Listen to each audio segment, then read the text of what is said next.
tetap masuk kategori orang yang meninggal waktu menuntut ilmu. Jadi tentunya dengan harapan beliau dapat dari Allah Subhanahu wa taala pahalanya orang mati syahid. Sesuai dengan firman sabda Nabi Muhammad SAW, idza ja'at al-mautu li thalabil ilmi wa huwa syahidun. Kalau mati itu tiba-tiba datang menjemput orang yang sedang menuntut ilmu, maka dia itu dapat pahala mati syahid. Jadi siapapun nanti di antara kita yang meninggal pada waktu menuntut ilmu itu nanti dapat pahala syahadat, pahala orang mati syahid. Artinya mati dalam waktu menuntut ilmu tidak harus mati di majlis ini, tidak. Walaupun meninggal di rumahnya di atas ranjangnya, tapi dia akan mesti berniat, minggu yang akan datang saya ikut ngaji lagi dan seterusnya. Jadi seorang dia mesti niat untuk menuntut ilmu, itu artinya dia meninggal dalam keadaan menuntut ilmu. Ya. Itu tafsiran hadis daripada para ulama kita. Jadi tidak harus orang mati di majelis ilmu lagi seperti ini, tidak. Sekarang sambil semuanya juga nanti akan datang mau untuk ngaji lagi kan. Makanya di antara sekarang yang datang kita di situ, kalau di rumahnya dia keserangannya, maka dia sama dengan meninggal mati dalam waktu menuntut ilmu. Waktu itu mari kita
hidup dengan yang hidup, orang yang hidup dengan antara orang yang hidup, itu bisa toleransi, bisa saling menghargai.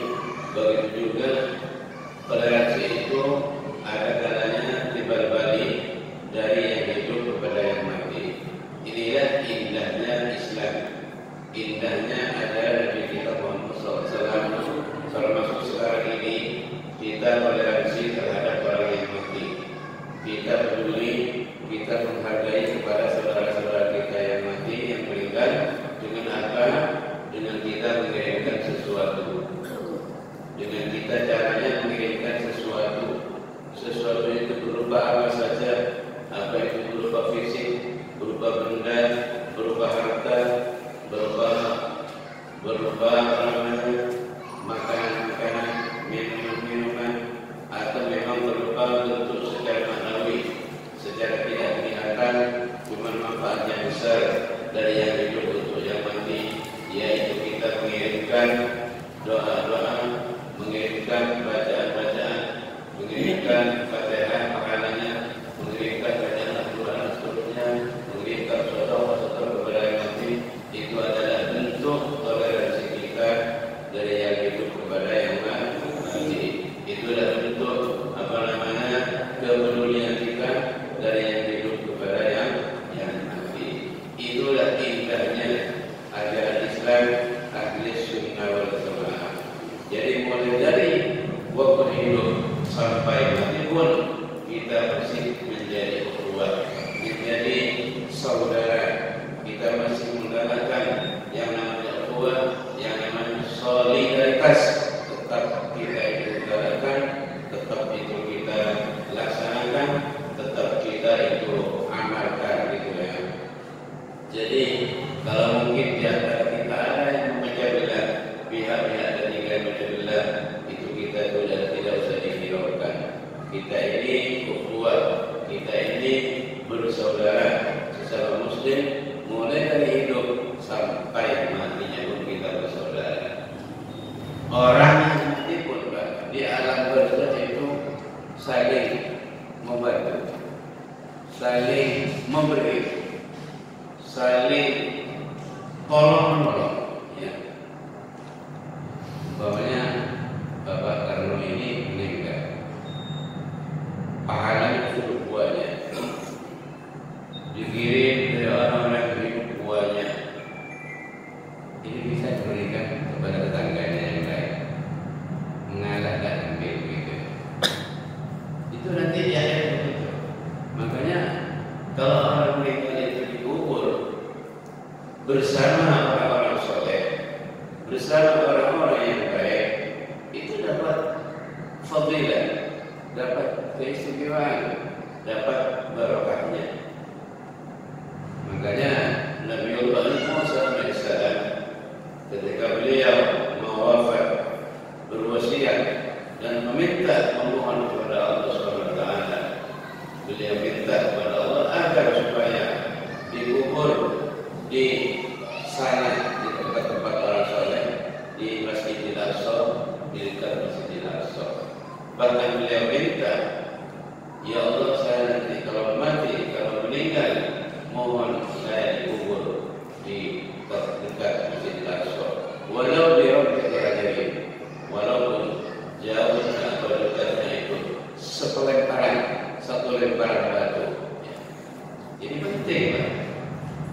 Saya contohkan saja, buktikan melalui mimpi orang-orang soleh.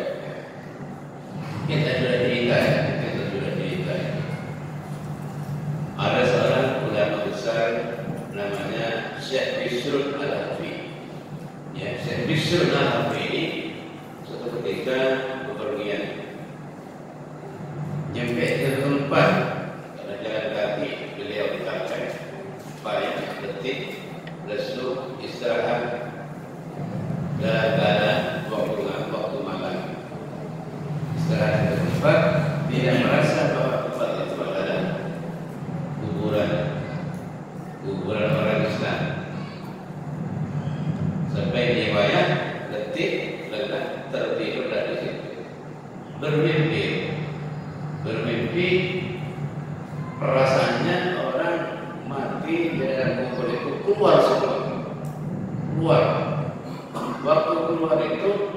mereka semuanya mengambil sesuatu, mengambil.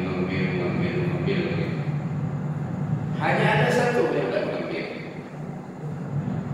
Orang laki-laki satu setengah bayar, dia tidak mengambil.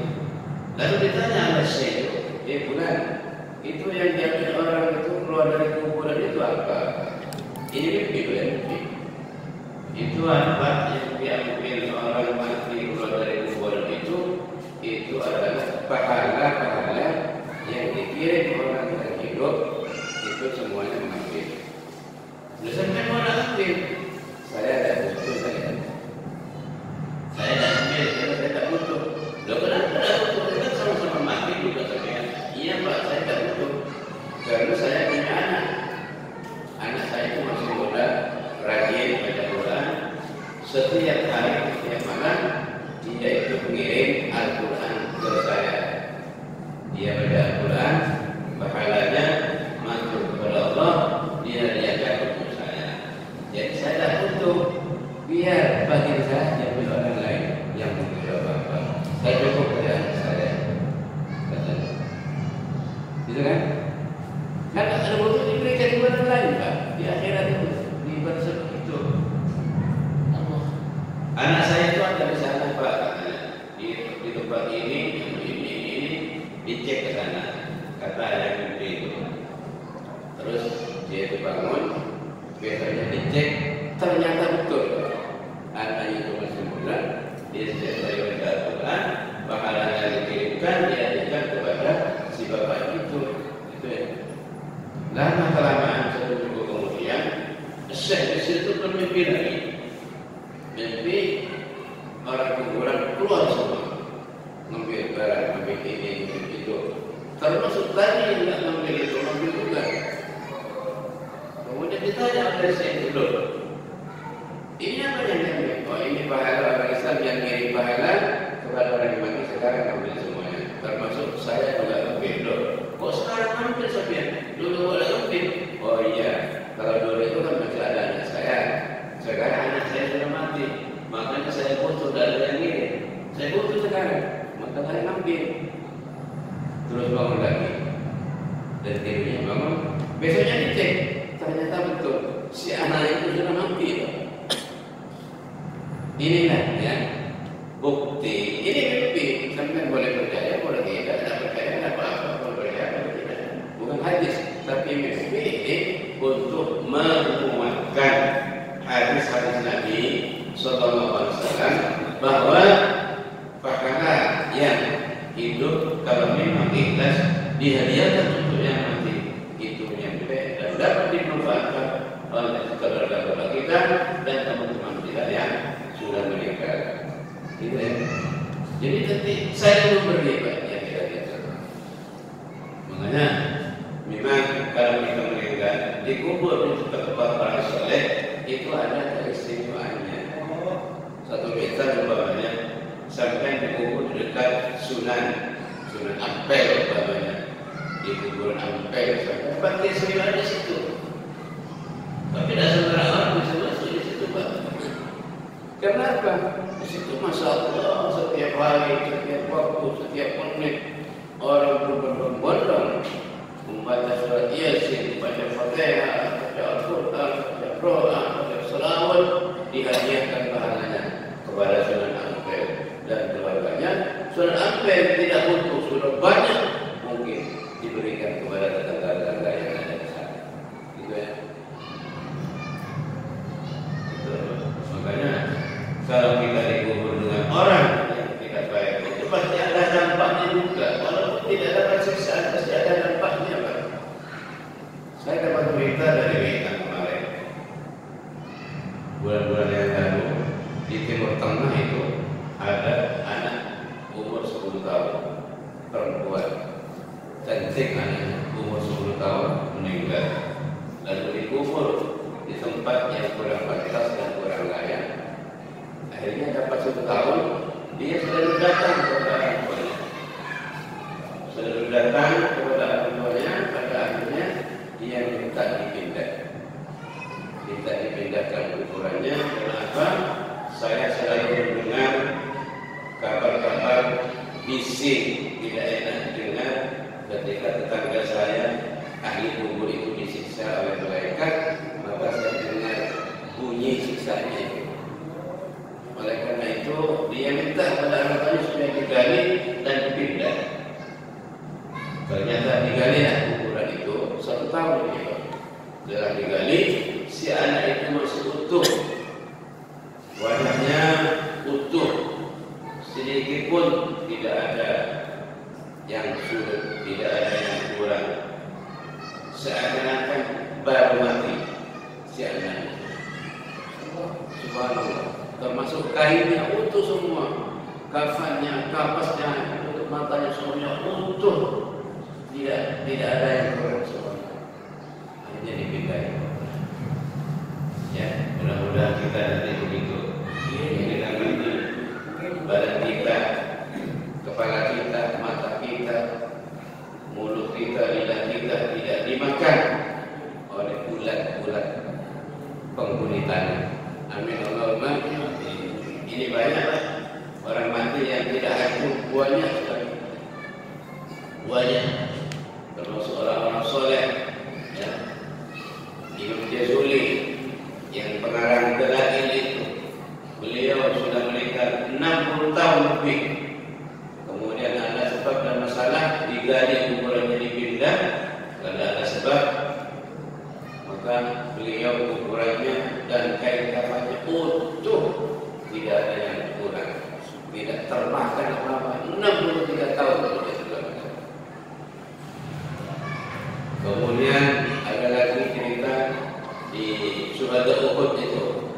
Syuhada Uhud, Syuhada perang Uhud itu sudah puluhan tahun juga. Karena ada banjir, setelah kena banjir kuburan Syuhada Uhud itu akhirnya digali dan mau dipindah. Kemudian digali itu persis yang digali itu kuburan Sayyidina Hamzah radhiyallahu anhu yang beliau gugur dalam perang Uhud. Ngenak kakinya, masya Allah, ngenak kakinya sudah puluhan tahun, kakinya masih utuh. Ternyata kakinya kena tongkat ini berlumuran darah, keluar darah, keluar apa? Keluar darah. Kalau orang keluar darah itu masih hidup. Lain orang hidup. Begitu pecahnya itu, ngenak kaki, luka, keluar darah, kakinya tidak ada. Hidup kan? Kalau orang mati kan tidak ada darahnya. Tapi ini layak orang hidup. Ini betul firman Allah Subhanahu wa taala sebagai tanda bukti, "Wala tahsabanna alladziina qutilu fi sabilillahi amwaatan bal ahya'un 'inda rabbihim yurzaqun." Wala tahsabanna alladziina qutilu fi sabilillahi amwaatan bal ahya'un 'inda rabbihim yurzaqun. Jangan kamu kira orang-orang yang terbunuh dalam perang sabilillah itu mati. Jangan kira begitu kamu. Bal ahya'un, bahkan mereka itu hidup mereka.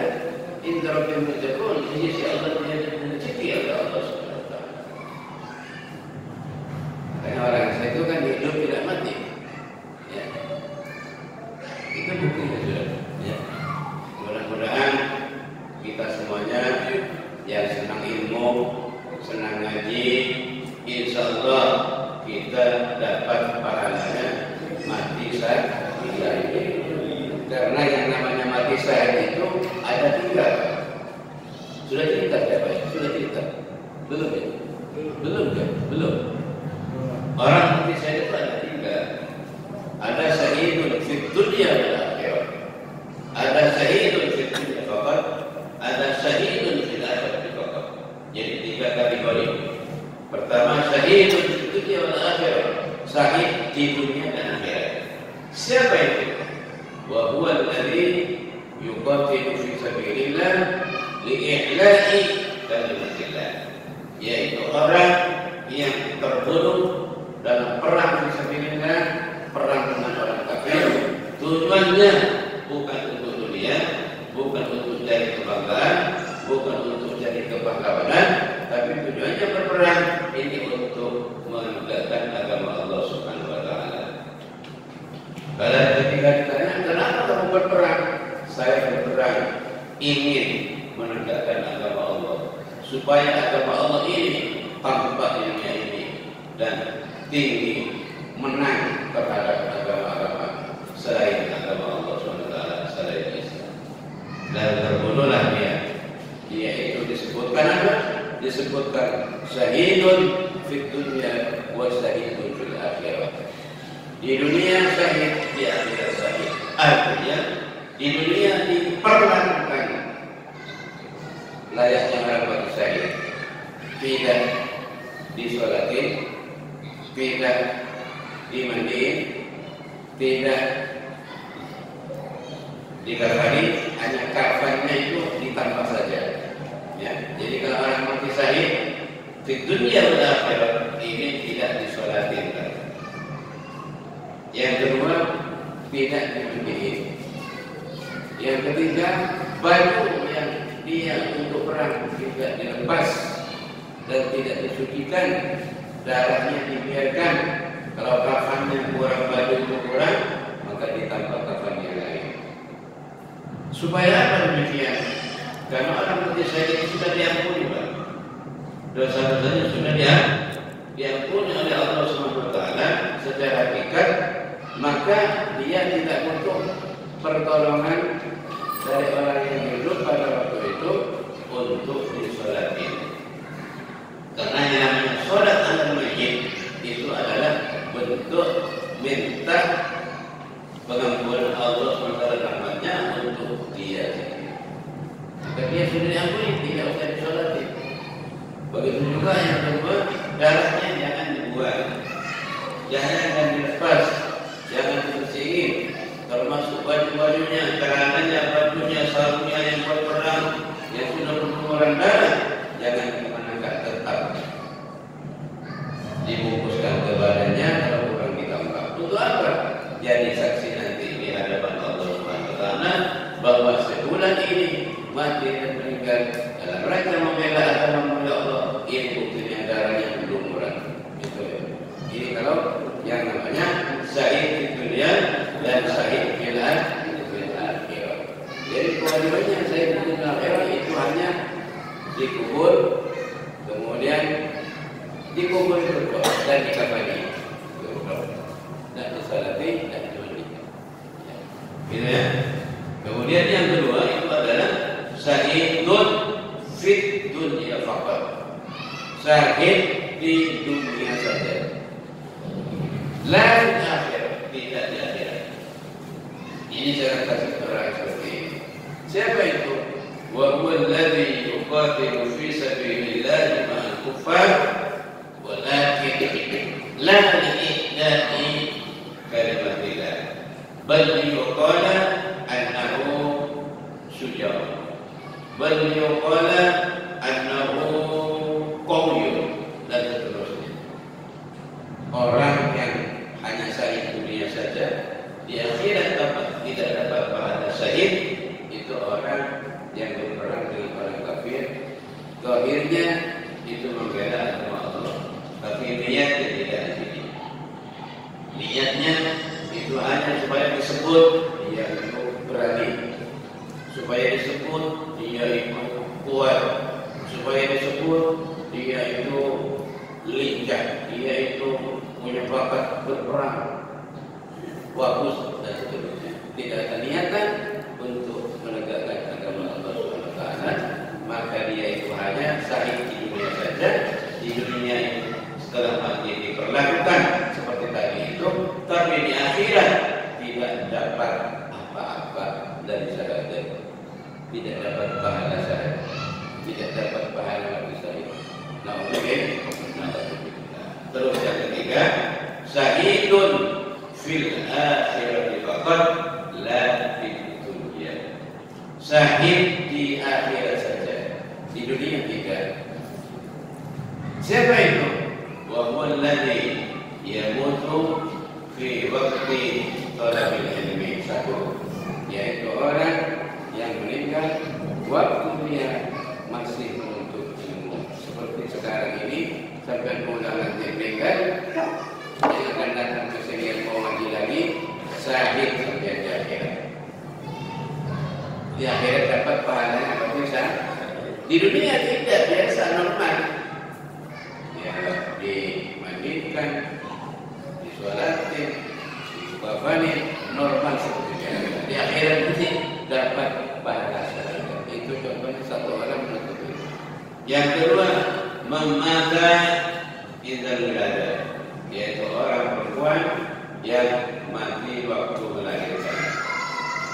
Sulit melahirkan sehingga dia mati waktu melahirkan. Itu ibu-ibu yang meninggal pada waktu melahirkan, tidak usah cemas, tidak usah takut, karena itu taruhannya nyawa orang melahirkan juga. Makanya dia dapat pahala mati syahid di akhirat. Di dunia tetap normal biasa, diperlakukan seperti orang yang normal, seperti orang yang tidak mati syahid itu, tapi di akhirat nanti dia dapat pahala syahadat. Ibu-ibu senang ya, mati melahirkan dapat syahadat, oh senang ya. Tapi kalau sudah meninggal waktu melahirkan sampai senang, tapi menggacungnya itu menggacungnya besar ya. Kemudian juga masuk ke akhir orang yang mati kena COVID ini masuk ke ya.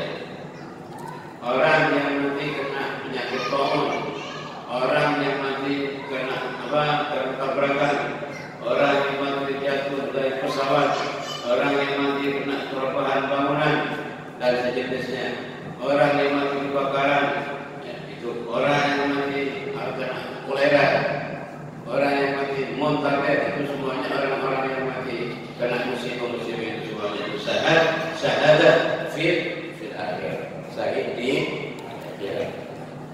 Ya, jadi yang takut Pak, kalau saya mati menjadi dendam, takut. Amin Allahumma. Makanya oleh Nabi kita ini dihimbau untuk dapat pahala syahadat. Ya.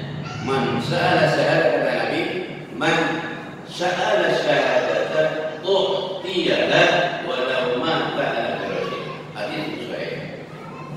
Man sa'ala syahadat u'tiyalah walau mata ala firasyihi.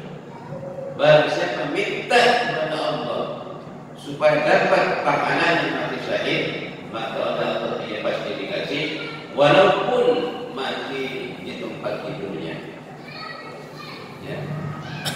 Kan Allah maksudnya syahadat ya Allah, Allahumma syahadat ya Allah. Dia minta setiap salat ya. Minta fitrah. Diminta di setiap salat, insyaallah kita nanti dapat pahalanya orang bersisa syahid. Kalau kita mati di atas ranjangnya sendiri, tidak mati bertempur, tidak mati jatuh dari pesawat, tidak mati ketabrak, dan tidak mati tenggelam di lautan, tidak pasti nanti dapat syahadat juga. Amin. Allahumma amin. Para bapak, para ibu yang sangat saya hormati, ini mukadimahnya pengajian setengah jam sebenarnya.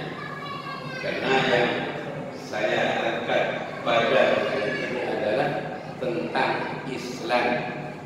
Islam ini adalah rahmatun wa subulatun. Ini judulnya sekarang. Islam, al-Islamu rahmatun wa subulatun. Ini judulnya pada ini. Pada malam ini. Islam itu adalah rahmat dan mudah. Catat ini, barangkali non-muslim ingin tahu Islam, tolong didengar ini. Islam al-Islam rahmatun wa subulatun. Islam itu rahmat, mengandung kasih sayang yang sangat dalam, wa subulatun, dan mudah. Mudah. Jadi Islam ini rahmat, tidak seperti sangkaan-sangkaan orang, tidak seperti seperti prasangka buruk orang-orang bahwa Islam itu keras, bahwa Islam itu kasar, bahwa Islam itu arogan, bahwa Islam itu teroris. Tidak seperti itu. Islam ini tidak keras, tapi rahmat. Islam ini tidak menyulitkan, tapi memudahkan. Islam ini tidak arogansi, tapi mengandung toleransi dan kasih sayang. Islam ini tidak kasar, tapi halus, sehalus sutra. Ya. Kalau ingin tahu persis non-Muslim ingin tahu Islam, silakan bergabung kepada Islam, silakan masuk di dalam Islam, baru nanti tahu. Banyak sekarang orang Islam, orang non-Muslim, orang luar Islam, orang-orang yang intelek itu sudah pada banyak masuk Islam. Karena apa? Karena mempelajari Islam. Sudah banyak masuk Islam sekarang. Banyak pendeta-pendeta masuk Islam, banyak. Banyak orang intelek masuk Islam, banyak. Banyak orang-orang profesional masuk Islam, banyak sekarang. Jadi makanya saya angkat sekarang, Islam itu adalah rahmatun, mengandung rahmat dan kasih sayang yang sangat mendalam terhadap diri orang Islam sendiri dan terhadap juga kepada orang non-Muslim dan terhadap juga kepada binatang-binatang. Islam itu harus rahmat kepada binatang juga, ya kan? Jadi Islam itu memerintahkan ajarannya itu mengasihi sesama, walaupun itu bukan orang Islam, walaupun itu orang non-Muslim, selama Muslim itu tidak menyakiti Islam, tidak memusuhi Islam, tidak arogansi kepada Islam, tidak mendekat Islam, tidak menjadikan Islam, tidak memanipulasi Islam, maka kita harus toleransi kepada mereka. Walaupun tidak Islam, walaupun tidak bertauhid, kita harus toleransi. Kita harus menghargai mereka selama mereka tidak memusuhi Islam, tidak menjelek-jelekan Islam, tidak arogansi kepada Islam, tidak keras kepada Islam, tidak selalu menjauhkan Islam. Kita tetap harus toleransi walaupun itu orang kafir. Alhamdulillah di Sampang ini banyak tetangga kita yang non-Muslim, kita hormati, ya kan? Kita tidak nyakiti, kita tidak arogansi kepada mereka, kita tidak keras, tetap kita rahmat, tetap kita percaya kepada mereka, sebagaimana yang dicontohkan oleh Nabi kita Muhammad sallallahu alaihi wasallam. Atau mungkin sampai dulu tanya, kenapa dulu ada perang zaman Nabi?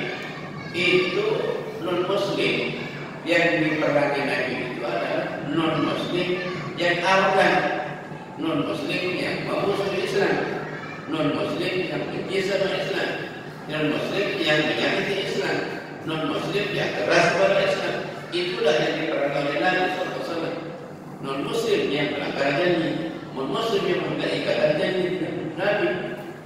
Itu diperangi. Tapi orang-orang yang tidak menyakiti tidak, dipelihara, disantuni, dibantu, ditoleransi, dihargai dan seterusnya. Itu Islam.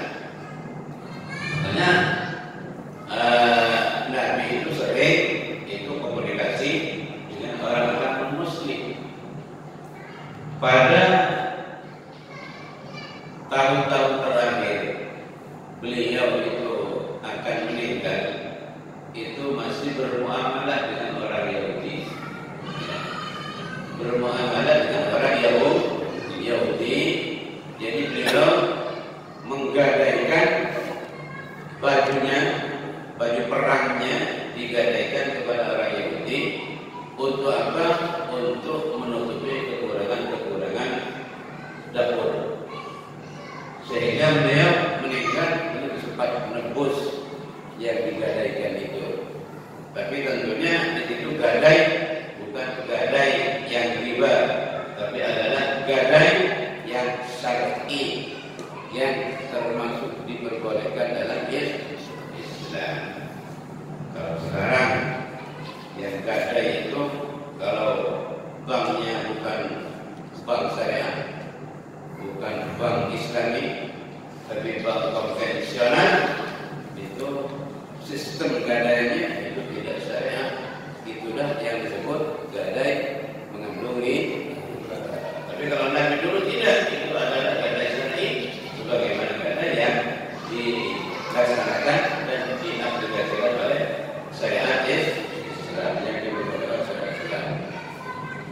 Artinya apa? Nabi itu tetap bermuamalah dengan orang kafir, ya, bermuamalah dengan kafir.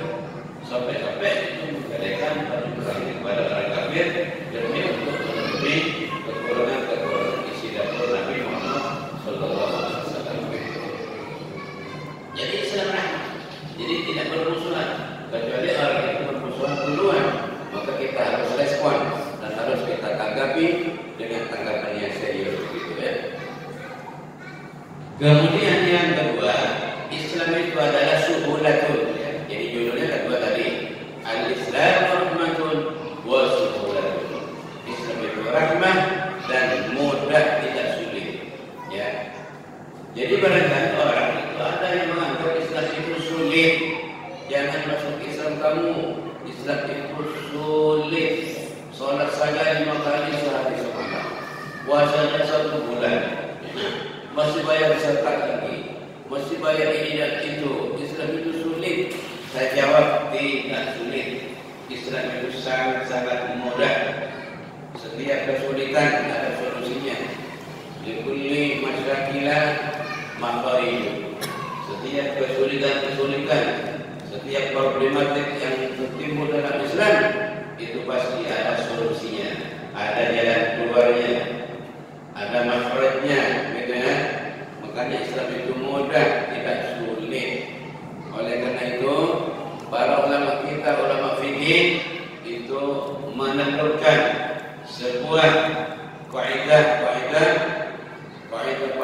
untuk buat pedoman kita semuanya dalam mengarungi ajaran Islam ke depan. Oleh karena itu, para ulama kita, para ulama mujtahidin ini mendefinisikan sebuah kaidah, pedoman-pedoman, rumusan-rumusan dalam Islam yang perlu kita amalkan, yang perlu kita kaji bersama, ya. Jadi Islam itu mudah, gampang, tidak sulit. Kata Nabi, ad-dinu yusrun, kata Nabi. Agama itu mudah, tidak sulit, kata Nabi. Oleh karena itu, para ulama kita, ulama fuqaha itu membuat sebuah pedoman, sebuah kaidah yang bunyinya itu sangat pendek dan simpel, tapi ini semuanya bisa menjawab seluruh problematik permasalahan yang timbul dalam Islam. Bunyinya begini: al-masyaqqatu tajlibut taysira. Al-masyaqqatu, sebuah kesulitan, tajlibut taysira, itu bisa menarik kemudahan. Jadi dalam Islam itu kalau mengalami kesulitan itu bisa ada jalan keluarnya, bisa menjadi mudah. Begitu artinya.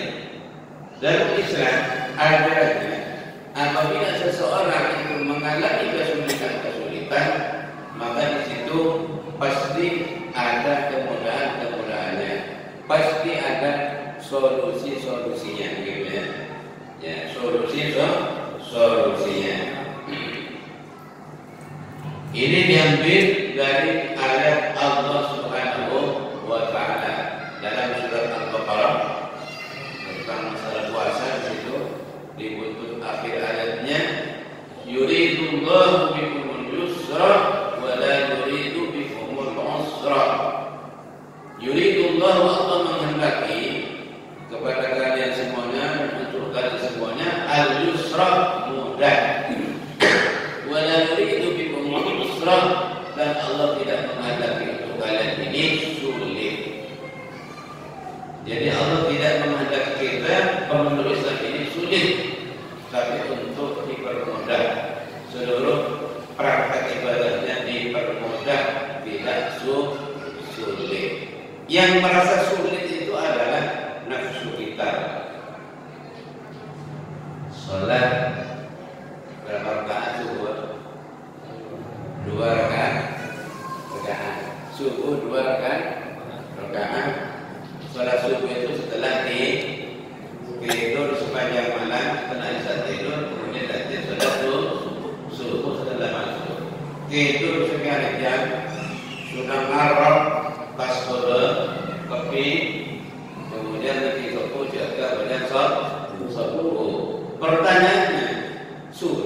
atau tidak salat subuh itu? Sulit atau tidak? Malah orang punten banyak terpuluh. Kata nafsu sulit. Enggak nafsu melarang. Melarang nafsu. Enggak nafsu melarang. Tapi hakikatnya jangan menjadi nafsu dan seperti nafsu. Itulah mana. Coba kita sudah tidur dari jam 9 tidur jam 4 bangun ada yang tak tahajud kemudian sudah subuh. Tidurnya sekian jam masih kurang.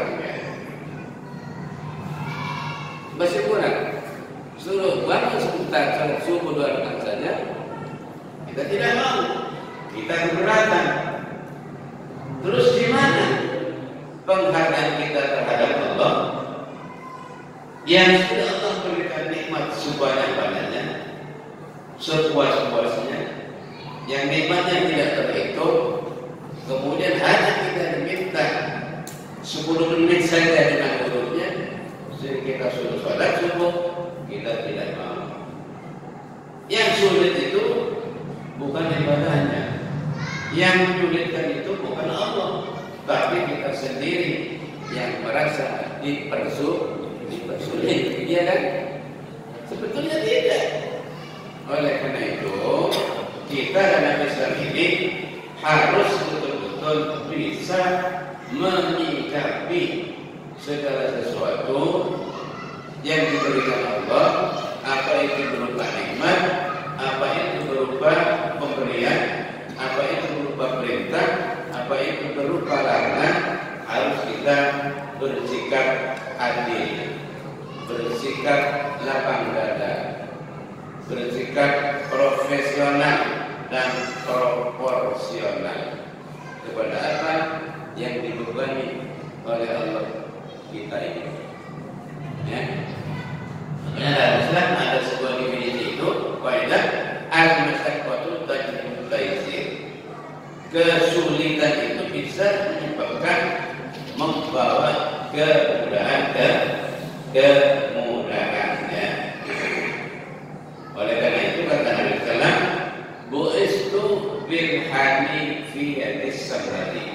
Kata Nabi, hadis, saya ini diutus oleh Allah untuk membawa agama yang toleran, membawa agama yang toleran, bukan membawa agama yang menyulitkan, bukan membawa agama yang menyulitkan. Oleh karena itu, dalam Islam ini, ketika orang itu tidak bisa sholat berdiri, siapa Pak yang bisa sholat berdiri? Kalau tidak bisa bagaimana? Duduk. Pasti ada solusinya. Allah tidak memaksakan, tidak menyulitkan kepada hambanya.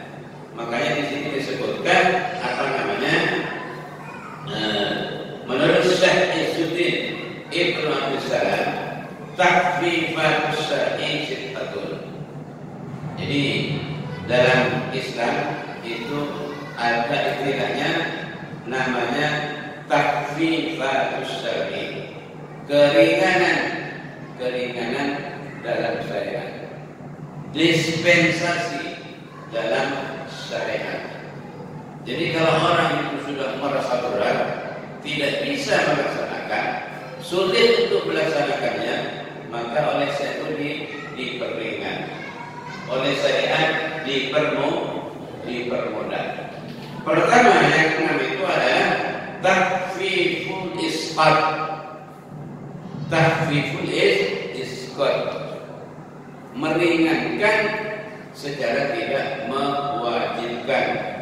Contohnya, ka'isqatil jum'ati lil marid, menggugurkan wajibnya Jumat untuk orang sakit. Ya, Jumat itu wajib kan? Jumat itu wajib. Untuk siapa wajibnya? Untuk orang Islam yang mukallaf, yang merdeka, yang sehat, yang tidak bepergian, yang laki-laki. Itu Jumat. Jadi Yajibul jum'atu ala kulli muslimin akilin balighin mukallafin hurrin muqimin sahihin wairi musafirin.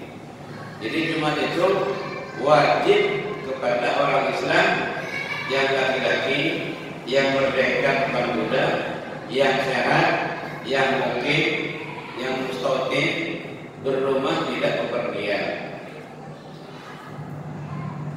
Zakarin yang laki-laki, perempuan tidak wajib. Makanya di sini disebut tahfiful isqat. Wajib pada aslinya itu Jumat pada aslinya wajib, tapi nanti ada tidak wajibnya. Itu namanya tahfiful isqat, tidak mewajibkan sesuatu yang wajib karena ada uzur. Yaitu tiap-tiap orang yang sakit itu tidak wajib Jumat. Tapi orang yang sehat itu harus Jumat satu minggu satu kali. Pertanyaannya sekarang, masih adakah orang laki-laki yang sehat, tidak ada uzur, tidak sakit, tidak bepergian, tidak musafir, tidak jumatan? Masih ada apa? Benar banyak.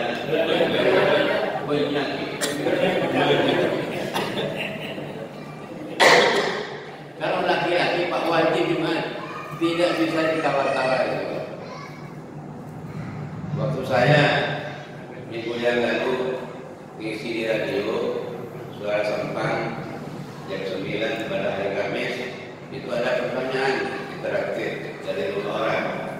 Bagaimana ini hukumnya orang laki-laki tidak Jumatan? Kenapa demikian?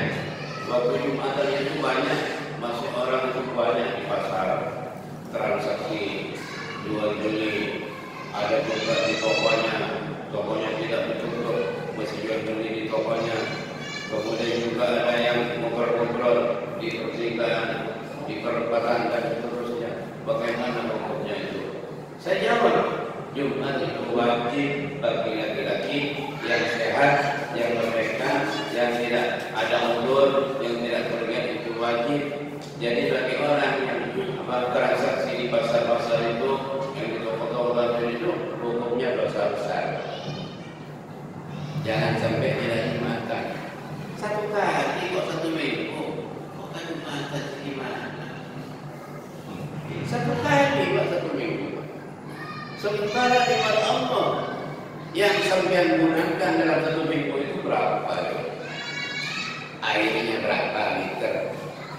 Nafasnya yang sampai pakai ini berapa? Nafas ini sangat berharga, Pak. Coba orang yang punya penyakit tepokok, penyakit tepokok itu, tepokok. Apa penyakit tepokok itu, Pak? Mau nafas itu masih minta bantuan oksigen. Berapa harga oksigen, Pak? Dulu baru-baru ini di rumah saya itu saya sakit, tepokok begitu. Bisa nafas tanpa dibantu oksigen. Dia punya oksigen 1 tabung 1 meter itu panjangnya. Dia belinya berapa? 300. Dipakai ada sampai 1 jam habis. Tidak sampai 1 jam oksigen habis. Jadi intinya apa? Nikmat yang namanya nafas ini, Pak. Bernafasnya lancar, dapat dibantu dengan alat bantu. Ini nikmat besar.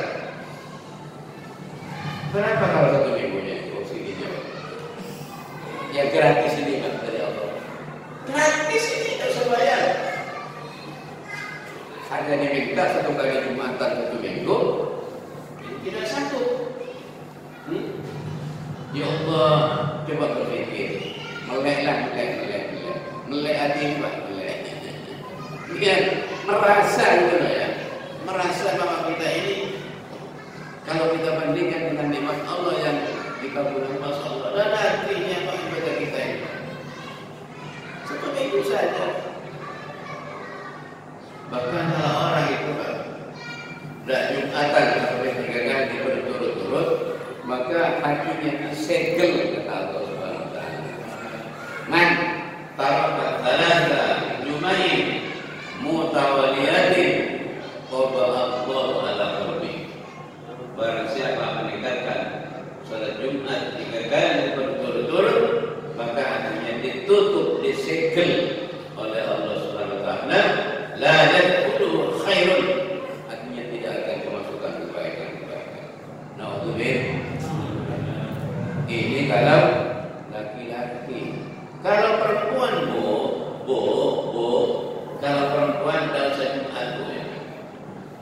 usah Jumatan perempuan, cukup sholat zuhur saja. Cukup sholat zuhur. Tapi kalau seandainya perempuan itu datang juga ke masjid, sholat Jumat 2 rakaat bersama imam di masjid dengan tempat terpisah dan jauh dari laki-laki, itu boleh-boleh saja.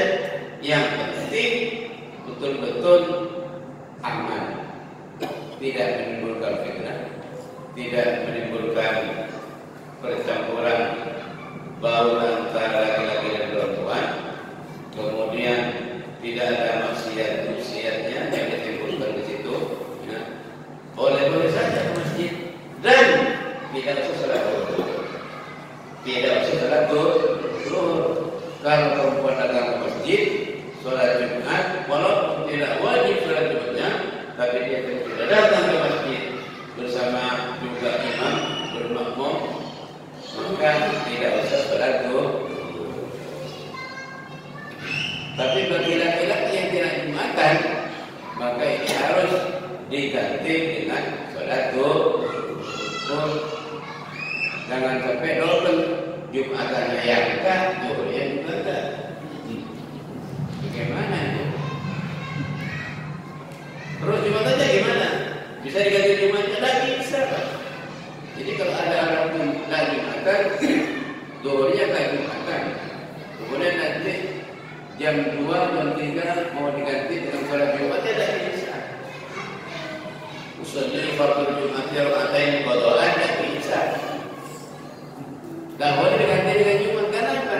Jumat itu harus bersamaan dengan orang 40. Kemudian harus berjamaah.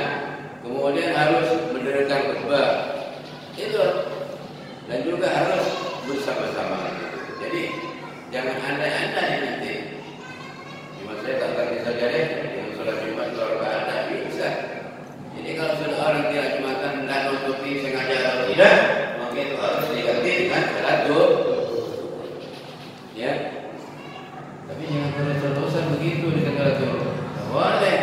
Itu dosa besar, Pak. Ya, dosa besar. Dosa besar itu masih memerlukan tobat secara sungguh-sungguh kepada Allah Subhanahu wa Ta'ala. Ini yang namanya takfif isqat. Takfif apa? Keringanan yang juga diperbolehkan tidak Jumatan karena ada sebab. Sebabnya apa? Ya sebab sakit, sebabnya itu boleh tidak Jumatan kalau memang sakit. Tapi jangan setiap sakit itu tidak Jumatan. Wah, hanya pilek sedikit tidak Jumatan. Hanya sakit pening sedikit tidak Jumatan. Kata ulama, al-marad alladhi yajuzu fihi tarkul Jum'ati huwa al-marad alladhi yashuqqa 'ala al-intiyad. Sakit yang boleh meninggalkan tidak Jumat itu sakit yang bisa sulit dibuat berdiri. Kalau berdiri itu mau permakar itu. Fitur kata orang dulu itu. Buat bisa semuanya. Itu baru orang itu boleh tidak boleh tidak dimakan. Tinggal di rumah saja, diganti dengan sholat zuhur. Gitu ya. Ya, diganti dengan sholat zuhur. Kemudian yang kedua seperti wajibnya haji. Wajibnya haji pertama itu kan wajib. Haji itu wajib. Tapi karena ada sebab, walaupun dia punya uang, wajib itu kan tergantung kepada uang, pada fulus, bekal dan seterusnya. Itu baru wajib haji. Ada orang bekalnya cukup, semuanya cukup, finansialnya cukup, tapi dia udzur tidak bisa haji. Kenapa dia lumpuh bawahnya? Lumpuh. Kenapa dia stroke? Dia sudah tidak wajib haji. Kenapa? Dia sakit yang bisa menggugurkan haji. Tapi boleh dihajikan, walaupun masih hidup dia. Kalau sudah dokter bilang bahwa penyakit ini tidak akan sembuh, kata dokter ahli, pakar yang kompeten dalam bidangnya itu mengatakan, dokter itu setelah diamputasi, setelah diagnosa, jadi bilang dokter ini penyakitnya penyakitnya tidak mungkin sembuh secara medis. Maka orang yang sudah diagnosa oleh dokter, diputus oleh dokter seperti itu, penyakitnya ini tidak akan sembuh karena setelah parah, maka dia itu boleh dihajikan walaupun masih hidup. Jangan salah paham ya. Jangan salah paham. Ini orang sakit yang sudah divonis oleh dokter ahli kompeten bahwa penyakitnya ini tidak akan sembuh sampai mati, kata dokter. Secara medis kata tidak tahu. Maka dia itu boleh dihajikan walaupun masih hidup. Jangan salah paham, Pak. Itu sakit-sakit sedikit dihajikan tidak boleh. Boleh. Ya. Makanya ini termasuk isqatul haji anil musmin, kata bahasa Arabnya, menggugurkan kewajiban haji dari orang yang lumpuh atau stroke, maka itu tidak wajib haji dengan sendirinya, tapi boleh dihajikan oleh orang lain atau pakai sewaan walaupun dia masih hidup. Ya. Mungkin sampai di sini dulu karena sudah 1 jam persis. Pemaparan saya sudah 1 jam. Kalau lebih nanti bisa tidak enak, ya, bisa tidak enak kalau lebih. Kalau masih kurang, bisa juga disambung dengan pertanyaan-pertanyaan. Monggo, dipersilakan. Barangkali ada yang mau menanya. Ayo, Monggo.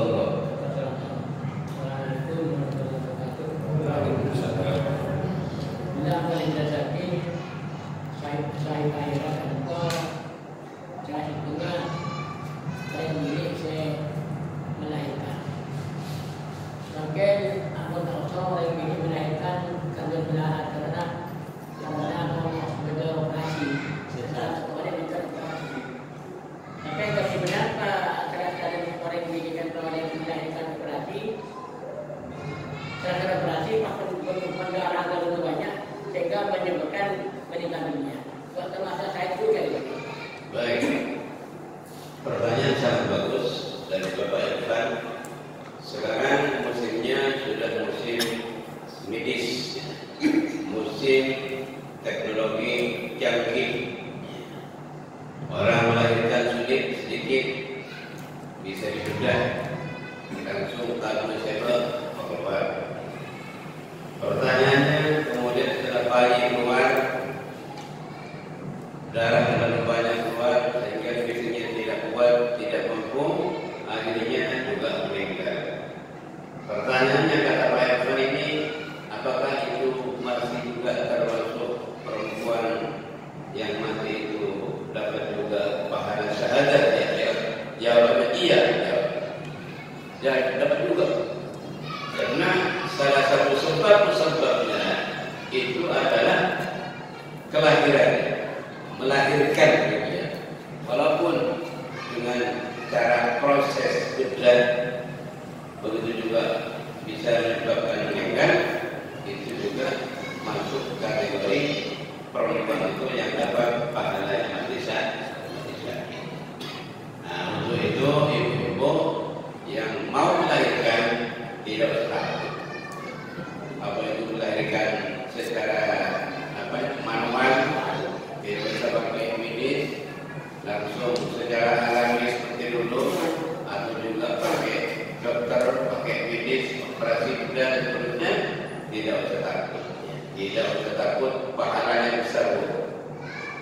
Makanya karena pahalanya besar, orang-orang perempuan ini walaupun melahirkan itu tersiksa, setelah melahirkan kan buat lagi, tidak pernah berhenti kan, lahir lagi, buat lagi, lahir lagi, bikin lagi terus sampai berpuluh-puluh terus tidak pernah berhenti. Karena apa? Pahalanya besar, kata ibu-ibu. Jangan pernah berhenti. Selama pabriknya masih sehat, silahkan saja berbuat dan tidak seperti ya. Iya kan? Saya hubungi, berbuat terus, produksi, insyaallah ya. Bapak-bapak bisa sanggup semuanya kok. Terus ada lagi? Baik, Iya. Jadi mereka usaha, mereka selama usaha otomatis dia tidak bisa berjalan. Agak dia sebenarnya omong. Kenapa orang dia kampung dia, orang senaos tentang anak dia pada apa itu dia pun sendiri dia masalah hutan di wilayah itu bukan. Karena mereka esok dia pun kampungan. Sebagai kampung di kota. Kota yang sekolah, mereka menanak pun nangku atau kampung kok empon kau di mana mereka. Dia anak tanggung jawab untuk menyawai sampian. Dan kalau tadi otak saya kok perlu gitu. Saya tanggung sampian. Galak sampian jadi mereka galak. Bebas, karena mengesek dari sebuah, dengan sebuah nilai sudah angkat tanggung untuk sekarang bawa besar, wanita yang beban dari sebuah itu, mengalahkan terkadang di Israel itu sebuah tanggung ini, sebetulnya dia mau menjebak kita semua ke sebuah bulan ini saja. Karena otak itu otak itu lagi. Sesuatu hadis, yufaru lisyahidi jami'ul dunubihi illa dain. Orang yang mati syahid itu satunya dosa seorang kecuali otak dan sejenisnya. Otak dan sejenisnya artinya otak berhak orang lain. Itu mungkin orang yang mati syahid pernah korupsi.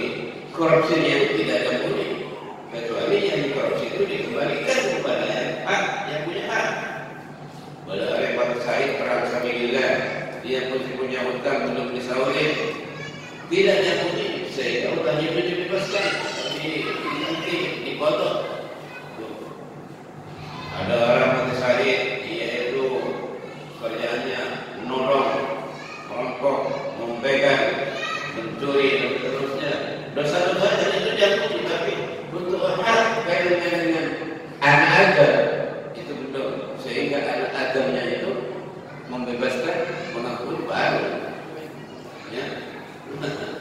Jadi masalah-masalah dosa yang kaitannya dengan anak Adam ini harus dibebaskan atau diminta halnya atau disauri atau diboleh.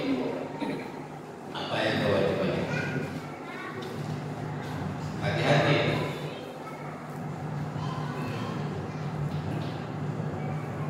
Boleh masalah hubungan makan juga termasuk otak kan. Sebenarnya bertengah tulisan ada ide, ada potensi. Tergantung adat, tergantung adat. Mohon adat dari negara otak, tegak sekolah itu pertusaran. Sama dengan aksi. Mungkin jangan tidak usah kita. Sebenarnya bentai tangan lebihnya kalau pesawat gue kaki lain auto. Ya kecuali jangan ada orang yang mentah dengan kebiasa sudah kita besar. Memang punya tangkai kai. Soalnya mereka yang nyampe sebenarnya yang seperti itu. Kemudian seperti itu laisa roh. Oh iya juga.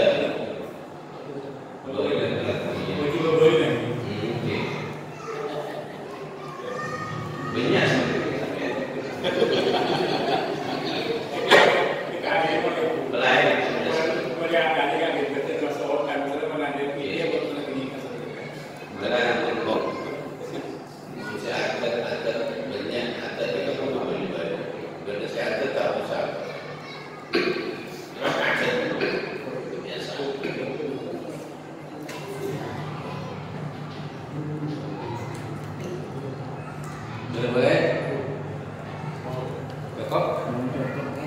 Ibu-ibu, bola pada ibu-ibu.